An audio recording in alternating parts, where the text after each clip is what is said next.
पौष पूर्णिमा व्रत कथा। द्वापर युग में एक बार यशोदा मैया ने श्री कृष्ण से कहा, तुम तो पूरे संसार के पालन करता हो, आज तुम मुझे कोई ऐसा व्रत बताओ जिससे करने से किसी भी स्त्री को विधवा होने का भय न रहे तथा इससे मनुष्यों की सभी मनोकामनाएं पूर्ण हो। श्री कृष्ण बोलते हैं, माता, आपने बहुत ही सुंदर प्रश्न पूछा है। मैं आपको इसके बारे में विस्तार पूर्वक बताता हूँ। सौभाग्य प्राप्ति के लिए महिलाओं को 32 पूर्णमासियों के व्रत को करना चाहिए। इससे उनकी सभी मनोकामनाएं पूर्ण होती हैं और उन्हें सौभाग्यवती होने का आशीष मिलता है। अब मैं आपको इससे जुड़ी हुई एक कथा सुनाता हूँ। श्री भूमंडल पर एक अत्यंत हास से पालित अनेक प्रकार के रत्नों से परिपूर्ण कातिका नाम की एक नगरी थी।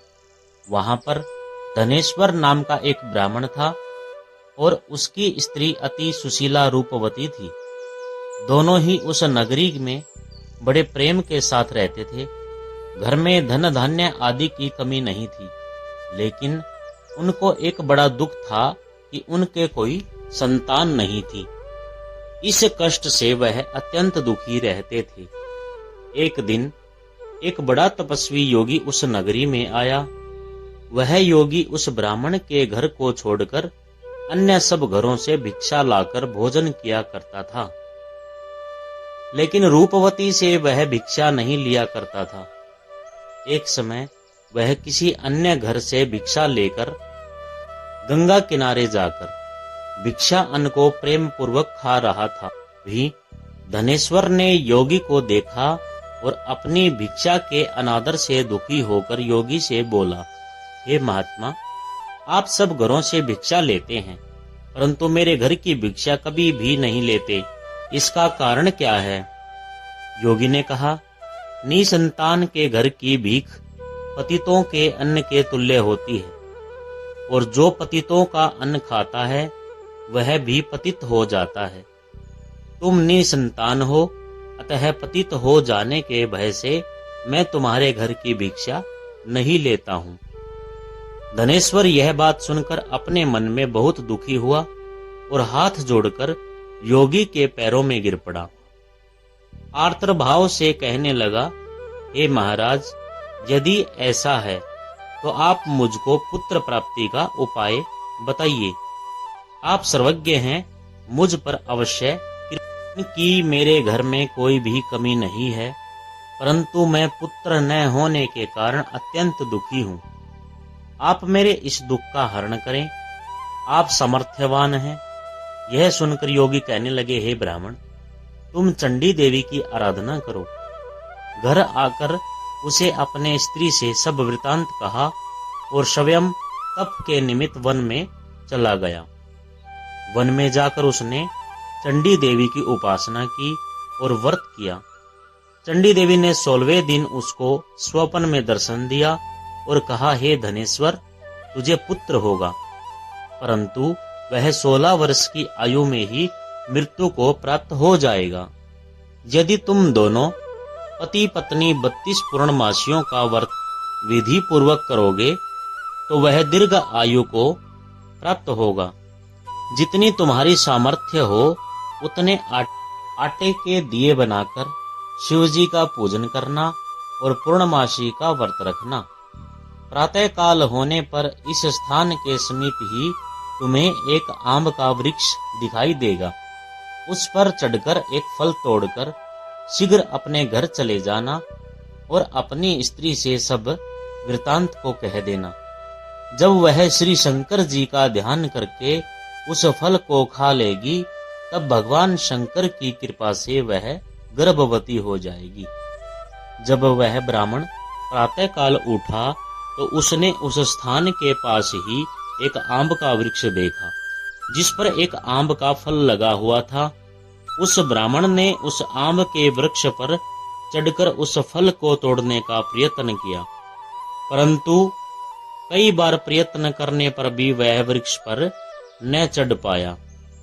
तब उस ब्राह्मण को बहुत चिंता हुई और वह विघ्न विनाशक श्री गणेश जी की वंदना करने लगा और बोला, हे प्रभु, अपने भक्तों के विघ्नों का नाश करने, उनके मंगल कार्य को करने, दुष्टों का नाश करने और रिद्धि सिद्धि को देने वाले आप मुझ पर कृपा करके इतना बल दें कि मैं अपने मनोरथ को पूर्ण कर सकूं।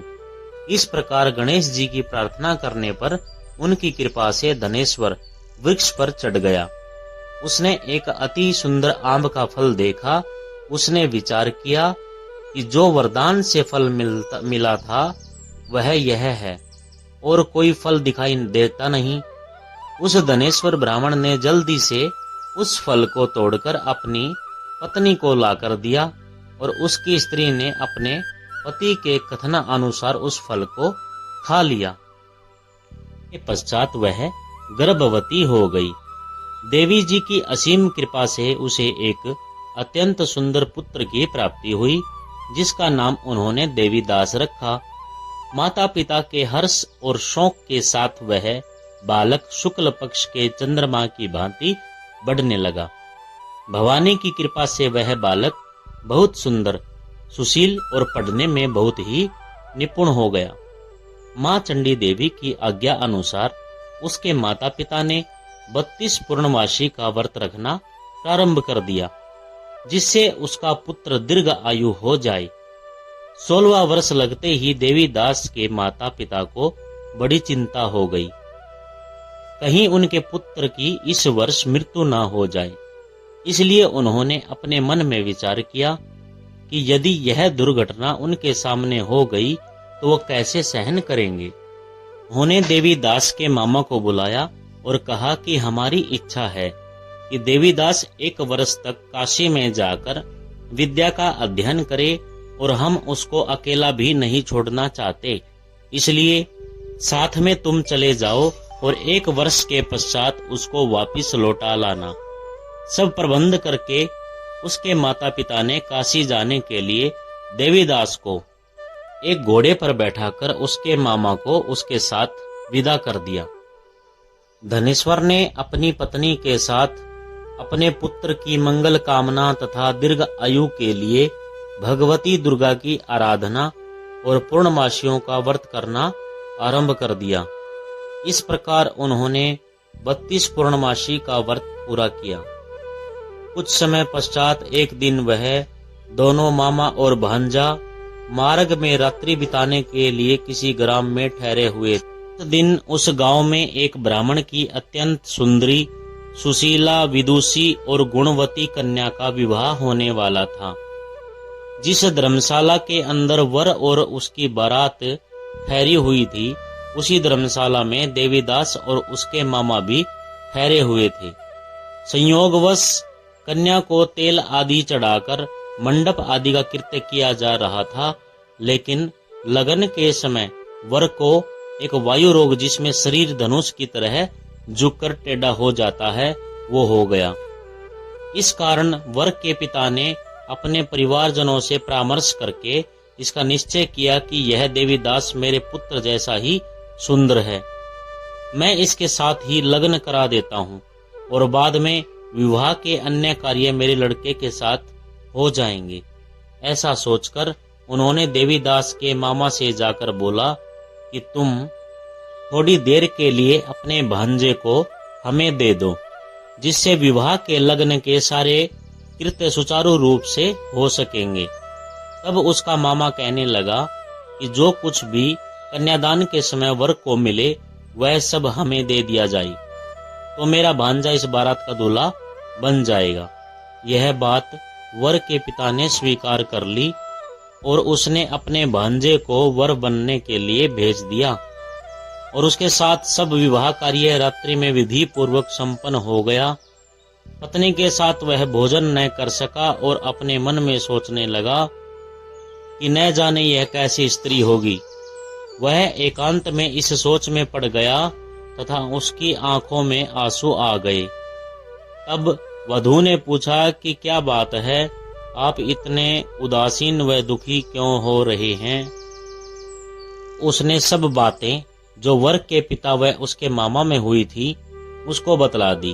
तब कन्या कहने लगी कि यह ब्रह्म विवाह के विपरीत कैसे हो सकता है। देव, ब्राह्मण और अग्नि के सामने मैंने आपको ही अपना पति बनाया है, इसलिए आप ही मेरे पति हैं। मैं आपकी ही पत्नी रहूंगी, किसी अन्य की नहीं। तब देवीदास ने कहा, ऐसा मत करिए, क्योंकि मेरी आयु बहुत कम है। मेरे पश्चात आपकी क्या गति होगी, इन बातों को अच्छी तरह विचार कर लो।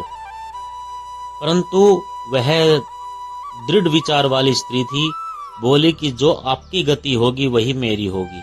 हे स्वामी, आप उठिए और भोजन करिए, आप निश्चय ही भूखे होंगे।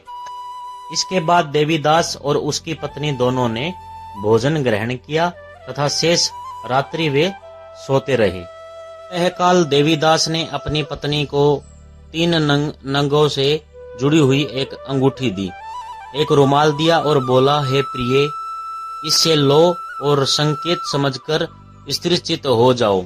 मेरा मरण और जीवन जानने के लिए एक पुष्प वाटिका बना लो, उसमें सुगंधी वाली एक नव मल्लिका लगा लो, उसको प्रतिदिन जल से सींचा करो और आनंद के साथ खेलो कूदो तथा उत्सव मनाओ।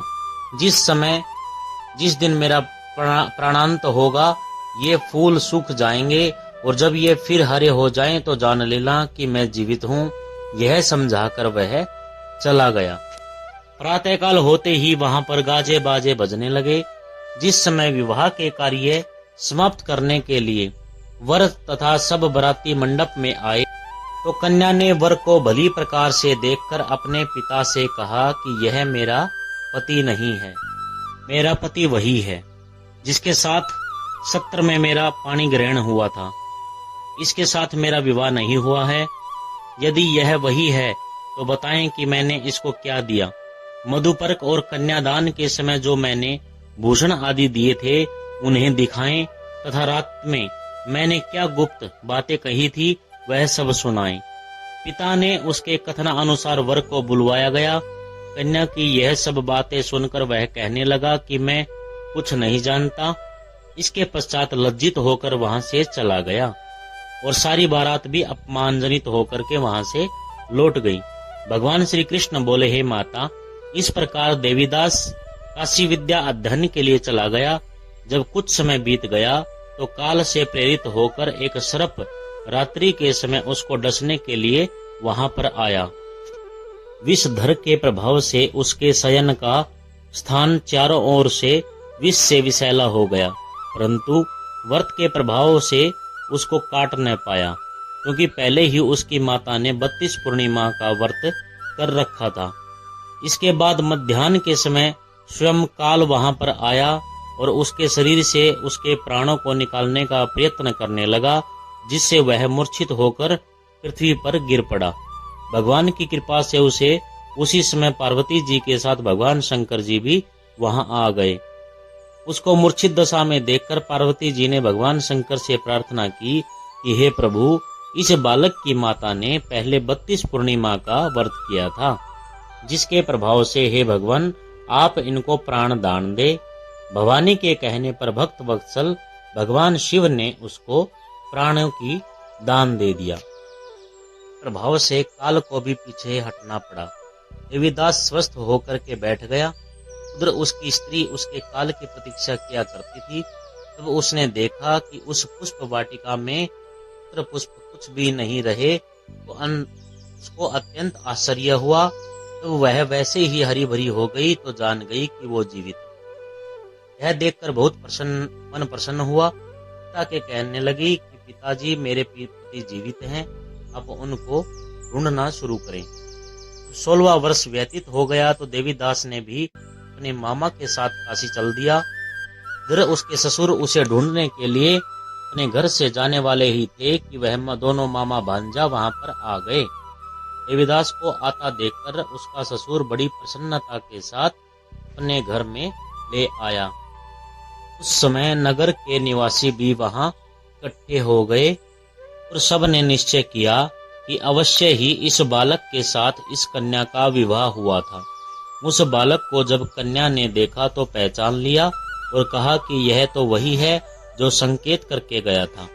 उसके उपरांत सभी कहने लगे कि भला हुआ जो यह आ गया, और सब नगरवासियों ने आनंद मनाया। श्री कृष्ण जी कहने लगे कि इस प्रकार धनेश्वर 32 पूर्णिमाओं के व्रत के प्रभाव से पुत्रवान हो गया। जो भी स्त्रियां इस व्रत को करती हैं वे जन्म जन्मांतर के दुख नहीं भोगती, सदैव सौभाग्यवती रहती हैं। यह मेरा वचन है, इसमें कोई संदेह नहीं। यह व्रत पुत्र पौत्रों को देने वाला, संपूर्ण मनोकामनाओं को पूर्ण करने वाला है। 32 पूर्णिमाओं के व्रत करने से व्रती की सब इच्छाएं भगवान शिव खुद आकर के पूर्ण करते हैं। जय श्री हरि, जय शिव हरि।